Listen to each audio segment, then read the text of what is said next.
Buckle up, guys, gals, and non-binary pals. In this video, I'll be talking about the history of transgender representation in film and television. As a trans guy hoping to be in the media industry, this is a topic I feel strongly about. Before I start, I'm going to go over some terms, which I'll be using pretty frequently throughout this video. When someone is transgender, they do not identify as the gender they were assigned at birth. When someone is cisgender, they do identify as the gender they are assigned at birth. A transgender man is someone who identifies as male, and a transgender woman is someone who identifies as female. A non-binary person doesn't identify as a man or a woman. These words are very important for this video, so let's get on with it. In 2012, the LGBT media organisation GLAAD catalogued 102 episodes of scripted television containing transgender characters since 2002. The statistics found that 54% were categorised as negative representation, and only 12% were considered groundbreaking. Transgender characters were cast in a victim role at least 40% of the time, and were cast as the villains or the killers at least 21% of the time. The most common profession they were depicted as were sex workers, which a fifth of all characters were depicted as.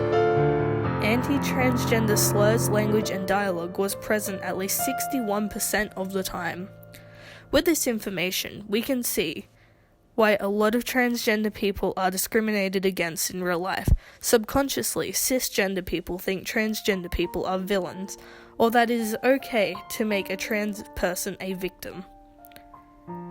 Now it's time to look a little deeper into these statistics. Transgender representation is often used for the shock factor. An example of this is in The Crying Game, where as Fergus begins to disrobe Dill, a transgender woman, in her bedroom, he gets on his knees expecting to find female genitalia, and instead it reveals a penis. He twists away in disgust, vomits, and then hits her. Unfortunately, this isn't the only time a trans woman has been reduced to comedic or grotesque twists. Is a man. This trend continued throughout the 90s and 2000s. With the little trans representation on the screen, they were always a subject of comedy or villainy. This makes it easier to hate trans people, which unfortunately makes it easier for a parent to turn their backs on a transgender child. It makes it easy to joke about a person's identity and not expect any negative repercussions, because on the screen it's okay. Unfortunately, when you are transgender, finding work in any industry is a struggle, especially in the media industry. This is because when Hollywood looks at us, they don't see us as a regular person. They don't see our potential. They look at us as a political cause. They see us as a marginalized person, and when they look at us, they see the last anti-trans headline they read written across our forehead. They feel as though it would make the greater cisgender community uncomfortable. The following is a quote from an accomplished trans actress. If we want access to work, we either have to be a prostitute, a mistress, a self-hating trans person, dead or dying of AIDS, or willing to be ridiculed for comedic value. You would think this quote would have come from the early 2000s, just going with the trend that started in the 90s. But it was from 2018, just last year, when we are supposedly in the peak of acceptance. In 2013, GLAAD published a list of transgender characters that change the screen. While this sounds hopeful, I looked a little deeper into it. I took away the documentary films and reality TV shows and found that 75% of these influential transgender characters were played by cisgender people. This is a major issue, as a lot of transgender actors find it hard to get a job, unless the character themselves are trans. Most trans actors are not even allowed to audition for the role of a cisgender person. Trans people working in the media have to pave our own way, write our own projects, self-produce them, and star in them. This is because if we even try to intermingle cisgender society within our works, we're typically turned away. As a transgender man, it is hard for me to find a character that I relate to. As I've been researching for this video, I found that when I typed transgender representation on the screen in Google, most articles featured transgender women. I clicked on one Wikipedia link that had a list of transgender characters in film.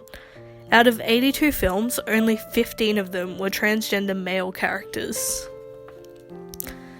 This has personally made my life more difficult. When I first came out as trans, a lot of people compared my life experience to that of a trans woman. My parents couldn't wrap their heads around it, and I couldn't give them a good example to watch. Another form of transgender representation which has appeared in recent years is a trans character who is there purely to be a trans character. They are there to educate. They are there to be a poster person and kind of bait other transgender people to watch their show or film. The representation trans people like myself crave isn't that huge. We want your average people. You see, in many film or television episodes, background characters are mostly white, thin, cisgender people. And while this may seem like nothing, it confirms biases about the makeup of society. So trans people aren't expected to exist in the average person's life. We want a transgender cashier at the supermarket. We want a transgender student in the classroom. We want transgender people to just exist. And if they make a transgender person be a kind of major character, we want them to be strong. We want them to have a great personality, and we want them to have interests that aren't just explaining what it means to be transgender. We want to see them fall in love with life, and most importantly, we don't want them dead within the first half of whatever they're in. The Netflix show The Chilling Adventures of Sabrina has arguably the best representation of a transgender character. Theo Putnam is the first character I have been able to relate to. He's played by non-binary actor Lachlan Watson, which is a huge step in the right direction. We as an audience get to follow his journey from tomboy to trans man. I'm not a girl. He declares that he feels power in being Even called though I male look like a girl, pronouns. even though I have a girl's name, even though you've always thought of me as a girl, I'm a boy.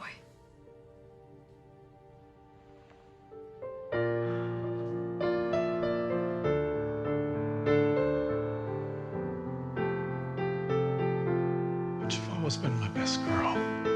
I mean, look at you.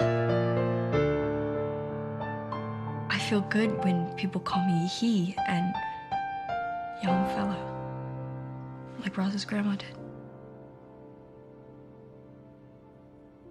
I can't keep going on as a girl anymore. I just can't. Susie, Theo, maybe you could start by calling me Theo. And while his friends are supportive, they're not perfect. They slip up and also voice their confusion with each other and help each other understand. Theo has helped me come out to many people I've just met. I say the words, "I'm a trans guy," and people say, "Oh, like Theo." This makes me feel safe, and I know I'm not the only one.